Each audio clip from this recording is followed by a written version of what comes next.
Hello guys, कैसे हो सब लोग।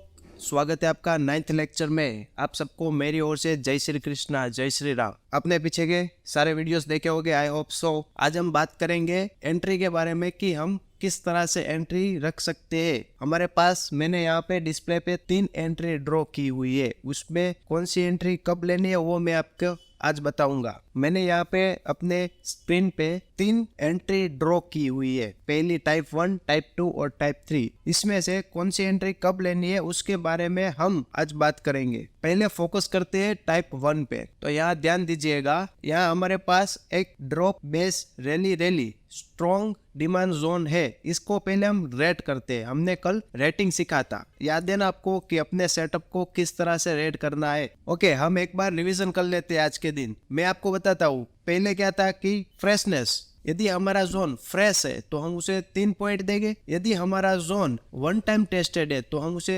1.5 पॉइंट देंगे। यदि हमारा जोन 2 टाइम टेस्टेड है तो हम उसे 0 पॉइंट देंगे। और सेकंड था स्ट्रेंथ। यदि हमारे पास 2 एक्साइटिंग कैंडल है तो हम उसे 2 पॉइंट देंगे। और यदि हमारे पास single exciting candle with gap है तो हम उसे 2 पॉइंट देंगे। और थर्ड क्या था, यदि हमारे पास सिंगल एक्साइटिंग कैंडल है और विदाउट गैप है तो हम उसे 1 पॉइंट देंगे। थर्ड क्या था, बेस कैंडल। तो बेस कैंडल यदि 1 से लेके 3 बेस कैंडल है हमारे पास, हम उसे 2 पॉइंट देंगे। और यदि हमारे पास 4 से लेके 5 तक बेस कैंडल है तो हम उसे 1 पॉइंट देंगे। और 5 से ज्यादा बेस कैंडल है तो हम उसे 0 पॉइंट देंगे। हमारे ट्रेड स्कोर को, हमारे सेटअप के स्कोर को हम एग्जीक्यूशन टाइम फ्रेम पे ही करेंगे, लोकेशन पे नहीं। ठीक है, जहां पे हम एंट्री और स्टॉप लॉस रखते हैं उधर ही हम उसे स्कोर करेंगे। तो उसी तरह आज हम ए वाले जो पॉइंट है टाइप 1 में, उसे हम पहले स्कोर करते हैं। तो हमारे पास यहाँ पे क्या है, यहाँ पे टाइप 1 वाली पिक्चर पे फोकस कीजिएगा। यहाँ हमारे पास क्या है, टाइप 1 वाली जो पिक्चर है उधर फोकस कीजिए। तो हमारे पास एक ड्रॉप बेस रैली। तो स्कोर कीजिए। पहला पॉइंट क्या था, जोन फ्रेश है। आप इसे भूल जाइए। अभी ये जो 2 कैंडल है ना, इसे भूल जाइए। यहाँ पे रुकिए, मैं यहाँ पे, आप ये 2 कैंडल को अभी भूल जाइए। पिक्चर अभी इतनी बनी हुई है। तो क्या है, जोन फ्रेश है। हाँ जी, फ्रेश है। अभी तक यहाँ पे प्राइस नहीं आई है। सेकंड क्या है, एक्साइटिंग कैंडल कितनी है, तो 2 एक्साइटिंग कैंडल है। ये भी प्लस पॉइंट है हमारे लिए। और सिंगल बेस कैंडल है। तो ये 7 आउट ऑफ 7 जोन है। मैं यहाँ पे लिख देता हूँ कि 7 आउट ऑफ 7 जोन है हमारे पास। यदि हमारे पास 7 आउट ऑफ 7 जोन होगा, हमें एंट्री और स्टॉप लॉस में कोई दिक्कत नहीं है, तो हम डायरेक्ट एंट्री कर सकते हैं। समझ में आ गया। फिर जहाँ पे भी यहाँ में एंट्री मिलेगी, ये जो हमने एंट्री और स्टॉप लॉस ड्रॉ किया हुआ है उधर ही हम एंट्री करेंगे। यहाँ पे हम एंट्री करेंगे और यहाँ पे डिजिटल लाइन पे हम एसएल रखेंगे। ठीक है, और प्राइस जब भी यहाँ पे आएगी तब उधर एंट्री ले लेंगे। ये हमारी नॉर्मल एंट्री है। ये एंट्री हम अभी तक सीखते ही आए हैं। अब टाइप 2 पे फोकस कीजिए। टाइप 2 पे हम इसे स्कोर करते हैं। तो स्कोर कितना होगा आप अपने हिसाब से बताइए। चलिए, स्कोर कितना है, 7 आउट ऑफ 7 है। कमेंट में बताना कि 6 आउट ऑफ 7 है। यह है 6 आउट ऑफ 7 स्कोर है, क्योंकि सिंगल बेस कैंडल है और प्लस पॉइंट है। जोन फ्रेश है वो भी प्लस पॉइंट है। ये जोन है ना, ये लास्ट 2 कैंडल है ना, उसे काउंट नहीं करना है। ये मैंने आपको डायरेक्ट पहले ही बता दिया। 1 सेकंड, ये दोनों कैंडल को काउंट नहीं करना है। जोन फ्रेश है, हाँ जी फ्रेश है, तो 3 पॉइंट मिलेंगे। सिंगल बेस कैंडल है, आप सिंगल बेस कैंडल है तो 2 पॉइंट मिलेंगे। और एक्साइटिंग कैंडल हमारे पास एक ही है तो हम उसे 1 पॉइंट देंगे। तो 6 आउट ऑफ 7 जोन है। ये हमारे पास 6 आउट ऑफ 7 वाला जोन हो गया। क्या हो गया, 6 आउट ऑफ 7।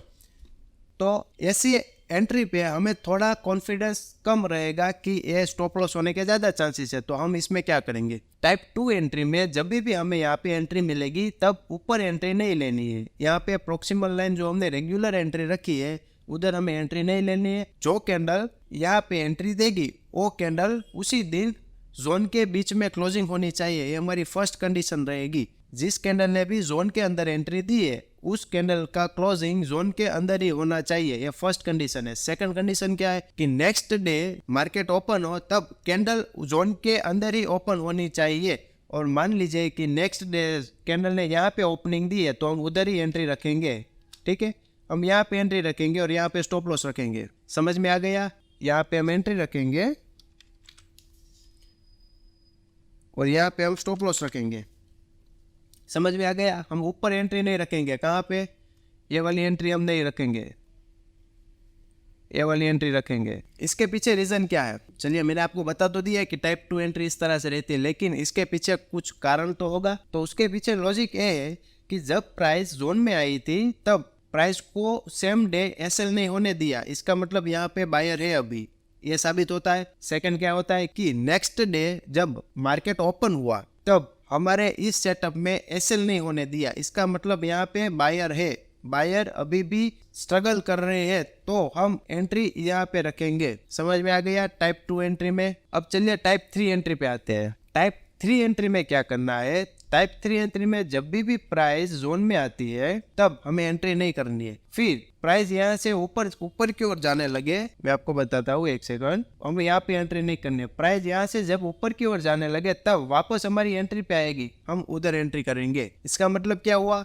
कि इसका मतलब कि प्राइस को अब रिवर्स करने में बायरों ने स्टार्टिंग कर दिया है। इसका मतलब क्या हुआ, प्राइस को अब बायर रिवर्स कर रहे हैं। समझ में आ गया, ये हमारी कंफर्मेशन एंट्री हो गई। हमें कंफर्म कर लिया कि बायर अब हमारे जोन में अभी भी विन विन सिचुएशन में है। अब आप ये बोलोगे कि हम इस एंट्री 1, 2 और 3 को कब और कैसे यूज करें, तो फर्स्ट हमें तो ये जो टाइप 1 वाली एंट्री ही प्रीफर करनी है। टाइप 2 और टाइप 3 वाली एंट्री हम तभी लेंगे जब भी हमें थोड़ा बहुत डाउट हो अपने जोन पे, मतलब कि 50% आपको लगेगा कि चलेगा और 50% आपको लगेगा कि नहीं चलेगा, तो ऐसी सिचुएशन में हम टाइप 2 और टाइप 3 एंट्री रखेंगे। मतलब में कि आपको प्रॉपर जोन नहीं मिल रहा है, प्रॉपर एग्जीक्यूशन नहीं मिल रहा है, उस सिचुएशन में आप टाइप 2 और टाइप 3 एंट्री रख सकते हैं। लेकिन type 1 entry is always the best. मैं बार बार बोल रहा हूँ, हमें टाइप 1 एंट्री ही प्लान करनी है, क्योंकि टाइप 1 एंट्री आप स्टार्टिंग में करोगे तो आपको अपने पे कॉन्फिडेंस आएगा। चलिए, आपको इतना समझ में आ गया इसके पीछे रीजन क्या है टाइप 2 में, टाइप 3 में।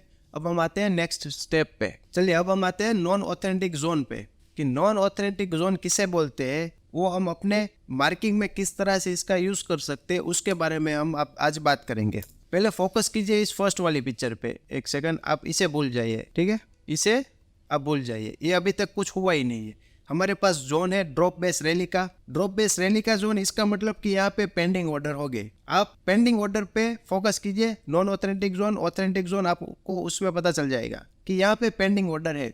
ठीक है, आपको इतना समझ में आ गया। अब प्राइस जब भी इस जोन में आएगी तब यहाँ से चलने के चांसेस सबसे ज्यादा है, तो इस जोन को हम पहले मार्क कर देते हैं। चलिए, इसे अभी कुछ नहीं करना है, ठीक है, इस जोन को हमने मार्क किया।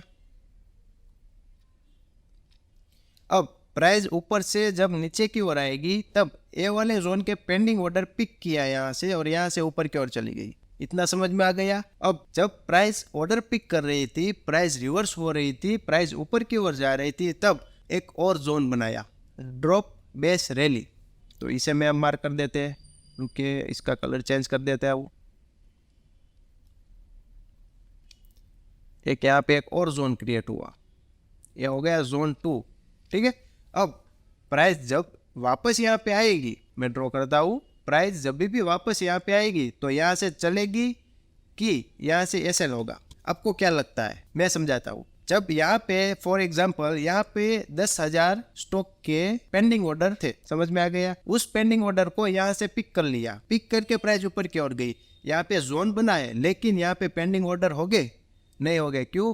क्योंकि इस जोन के रिएक्शन से ये जोन बना है, इस जोन के 10,000 पेंडिंग स्टॉक के रिएक्शन से ये जोन बना है, तो इस जोन में पेंडिंग ऑर्डर हो गए नहीं हो गए, तो ये इसे हम बोलेंगे नॉन ऑथेंटिक जोन। जब भी आप जोन मार्किंग करोगे तब आपको ये खास ध्यान देना है ये जोन ऑथेंटिक है कि नॉन ऑथेंटिक है, क्योंकि आपको ये देखने में अच्छा लगेगा, आपको लगेगा कि ये सबसे अच्छा जोन है, 7 आउट ऑफ 7 वाला जोन है, एंट्री और स्टॉप लॉस भी बेस्ट है, लेकिन ये स्टॉप लॉस हो जाएगा, इसके पीछे आपको इस जोन का रिएक्शन नहीं दिखेगा। तो ओके, आप ये सेकंड वाली पिक्चर पे फोकस कीजिए, ये वाली पिक्चर पे। पहले हम इसे जोन मार्किंग कर देते हैं। ये हो गई प्रॉक्सिमल लाइन, ये हो गई digital line, drop base rally वाला पैटर्न। फिलहाल के लिए आप इस मूव को भूल जाइए। कौन सी वाली? ये वाली, ये जो ए मूव है ना, उसे भूल जाइए। हमारे पास एंट्री है, प्राइस ने यहाँ पे एंट्री दी, ठीक है, प्राइस ने ड्रॉप बेस रैली वाली जोन में प्राइस ने एंट्री दी और यहाँ से रॉकेट हो गई। तो मैंने आगे बताया था कि यहाँ पे 10,000 पेंडिंग स्टॉक है, 10,000 पेंडिंग स्टॉक है, तो उस स्टॉक को पिक करके ही प्राइस ऊपर चली गई और यहाँ पे एक और जोन क्रिएट किया। तो ये जोन में वापस प्राइस आएगी तो चलेगी कि नहीं चलेगी, तो इसे हम पहले मार्क कर देते हैं। चलिए,